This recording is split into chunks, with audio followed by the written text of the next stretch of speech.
Okay, today's workshop is on my 2014 Jeep Patriot 2.4 Latitude. I've looked over a lot of videos. I watched a lot of mechanics, and I really wasn't too fond of how they were getting to the crankshaft sensor. My mechanic is actually leaving out for Hawaii, so this is a DIY. Okay, so I have one brace, jack, and my backup. Plus, I got the emergency brake on. So what I was seeing is that most mechanics were coming through this way here. Okay, they're going through here, getting through here, but you take off the splash shield,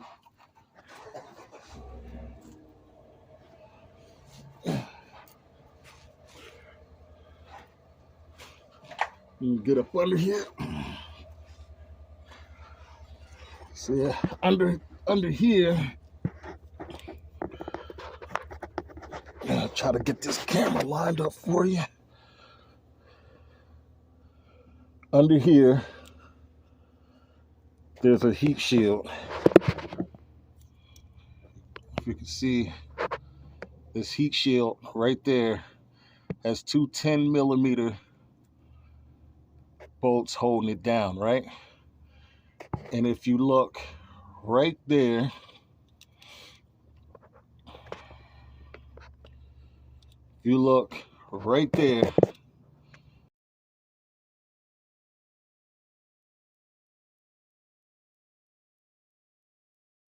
the sensor is right behind the shield right there. Now I am under the car, laying on my back, okay? So I'm getting ready to undo the bolts on the shield. All right, and after I do that, I'll bring the video back. Now, mind you, if the car is in the air, I have it jacked up. If the car is in the air, you can literally stand under the car and see this 2014 Jeep Patriot.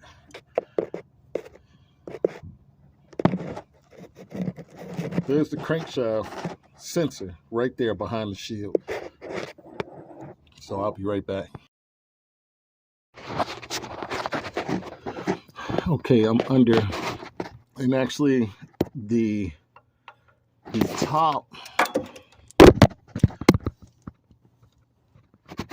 top one is a 10, and the bottom one on the shield is a 13.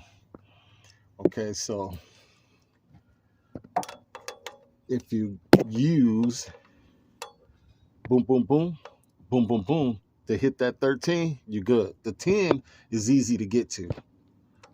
The 13 from the bottom, if you swivel, you got a shorter drill, whatever, ain't nothing. Okay? Well, I actually got my drill down in there. This is the 13, and this is if I had a smaller drill, it would be a lot more room, but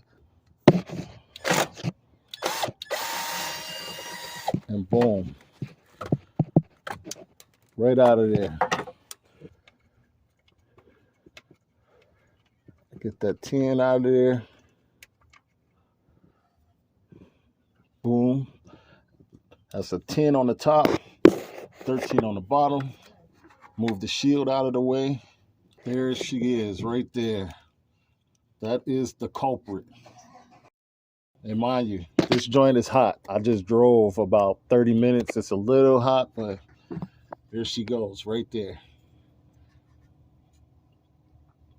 It's a 10 millimeter right there to get that 10 out of there. Okay, so I'll be right back to see what's up. All right, mind you, I'm up under the car now. So if you have it on a lift, this is really simple. If you can get it up on a lift and you have some decent tools. I'm literally laying on my back. There's the shield. You gotta take that shield all the way off. Take it down and move it out of the way to get up under the car, to get to this. I came through this way. On top of the axle. Pushed it back.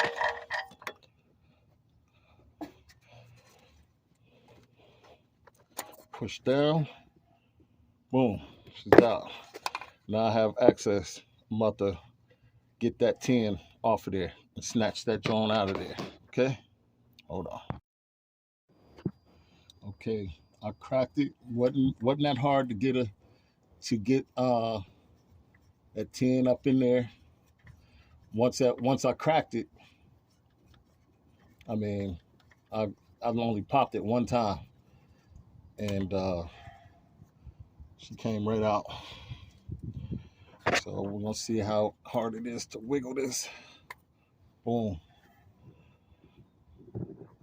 That's the culprit, crankshaft sensor.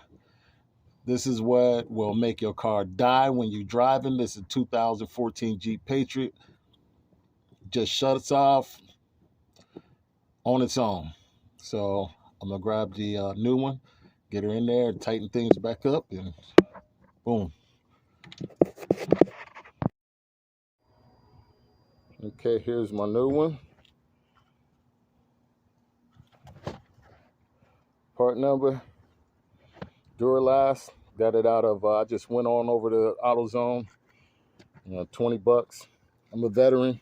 I had $20 on my joint, so I got the crankshaft sensor. I got this light. Got some other stuff. But this is a new one. We're going to go ahead and get it in. And if you notice, if the car was raised, if it was in the air, a lot of mechanics are going through this way. But if it's raised up, I'm telling you, the thing, you pull that shield off and it's sitting right in your face. If it's raised on a lift. If it's raised on a lift, it's sitting right in your face, literally. It's really not that hard of a job. And I'm telling you. The only reason it's taking me time is because I'm under the car on my back. If I was standing up and this thing was on the lift, I'm telling you, it would be a 15-minute job, 20 max. If you had all your tools and you knew what you was doing and you had everything ready to go. So I'm gonna get under here and get this in there now. Now, of course, you want to make sure you lube that O-ring on there before you do anything. Before you put it back in. And so we're gonna come around.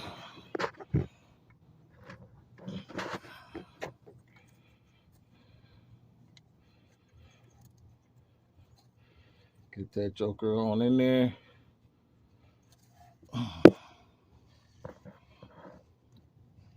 Get this 10 millimeter.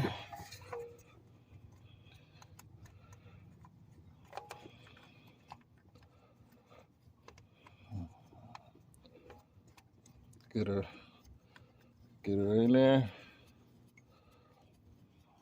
Like that there. This and doing it on the video like this kind of helps to see, when you're under here. Kind of helps to see. So she's in there, but I'm gonna drop this video down and tighten her up and get her clamped in there. So she's in there. Okay, I got her snap down in there. I'm gonna tell you, with this task right here, the hardest part to me was pushing that damn red tab back in. Literally. I'm so serious. Like, I just went through hell trying to push that thing in. I just couldn't get the right positioning. But anyway, we're gonna go ahead and get the top 10 millimeter put back in and the bottom 13 millimeter put back in on the heat shield. And we're gonna get the splash guard put back up, and hell, that'll be it. As I mentioned, this is the 13. Um, if you can get a drill with a small extension bit on there, it'll actually crack it, back it out, and that's that. And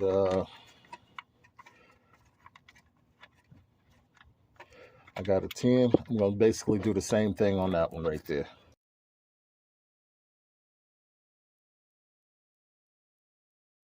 This is the oil pan coming around. I got the heat shield back on right there. And back under there is the sensor. You see the line right there, heat shield. That is the axle. So if you got her in the air, you can reach her right in this area. Right in this area.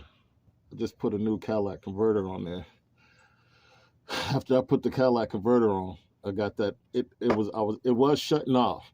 It was shutting off, but I thought it was because I was getting the check engine light from the Cadillac converter.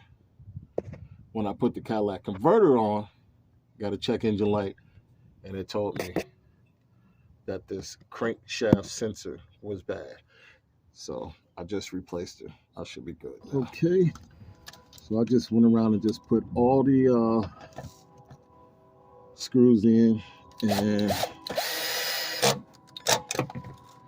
go around and bust them down.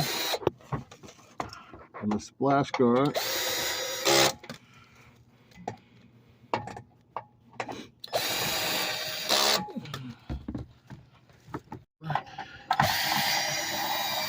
These are 10 millimeter.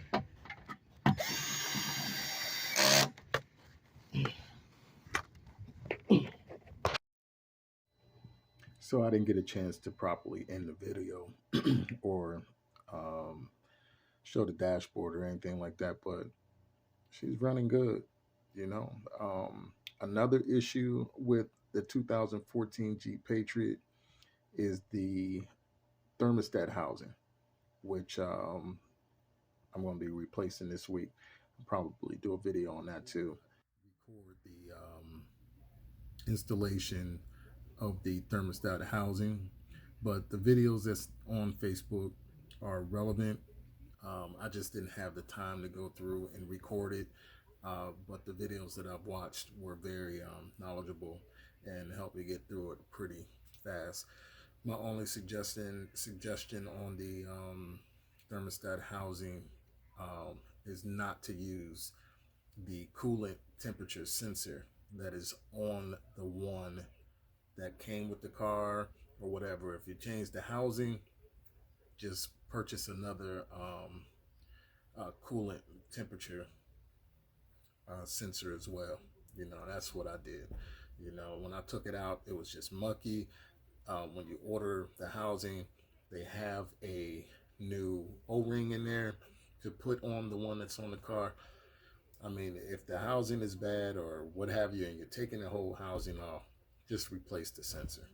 I mean, it's like $20, $15, depending on if you have the time to order it online. $10, just put a whole new housing, new thermostats, and a new coolant temperature sensor. With this crankshaft joint, if your car has a check engine light, P0335, if your car is stalling, if your car is, you turn the key and it doesn't start. Um, what else? It can even make it seem like it's misfiring. It's running rough. Your mileage is bad. Just that one sensor, man. It's serious. Before this, I changed out all my engine coils and um, spark plugs. I changed all of that out like 2 days before that. So you know, I mean, that's a new Cadillac converter, new engine coil, spark plugs, crankshaft sensor, and a thermostat housing. If you're on a thermostat housing, if your vehicle is losing, um, if you're getting a low water or coolant signal, basically saying that your car is overheating, change out the whole housing, because it's a minute leak. It's misty, and it'll your coolant will dissipate in about uh, a week. You could fill it up, and you say, "Damn, I just put some in there." I've been going through that, trying to figure out what it is. Just replace the whole housing, and you should be good with that. Hopefully, this video helped you out, man. I wish I could have got the thermostat housing recorded. I wish I could have got the um, uh, engine coils and spark plugs recorded. Very easy DIY, simple jobs. The uh, the Jeep Patriot is really easy to work on. When it comes to, I'm not talking anything else, but I'm going to do videos on lower control arms and struts and uh, sway bar links. So look out for that, man. I appreciate your time, and you know, I'll watch you just like you watch me. Thank you. Have a blessed day.